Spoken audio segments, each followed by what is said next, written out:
Boy Tapang, niloko na naman sa pangalawang pagkakataon. Matinding ikinagulat at ikinabigla ng madla.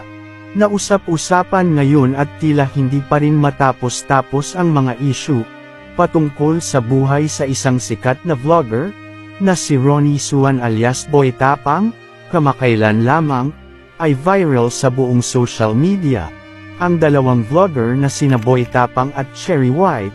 Maraming madla ang kinilig sa kanilang pagmamahalan, hindi talaga mawawala sa kanila ang kanilang kulitan at lambingan, na sobrang nagugustuhan ng kanilang mga taga-suporta. Pero ayon sa ilang mga netizen, ay ginagamit lang daw umano ni Cherry White si Boy Tapang para makahakot ng maraming subscribers at followers. Matatandaan? Sa unang pagkakataon, ay ipinakilala noon ni Boy Tapang ang nagpapatibok sa kanyang puso na si LJ Satterfield.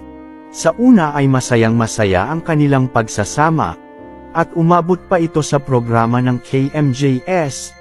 Kalaunan, ay inamin ni LJ na walang namamagitan sa kanila ni Boy Tapang, kaya ang nangyari kay Boy Tapang noon, ay naging basihan ng ilang netizen, na baka ginagamit lamang ni Cherry White si Boy Tapang, para makahakot ng maraming subscribers. Si Boy Tapang, ay may 2.3 million subscribers sa kanyang YouTube channel, at si Cherry White naman, ay may mahigit na 39,000 subscribers, at patuloy pa itong dumarami.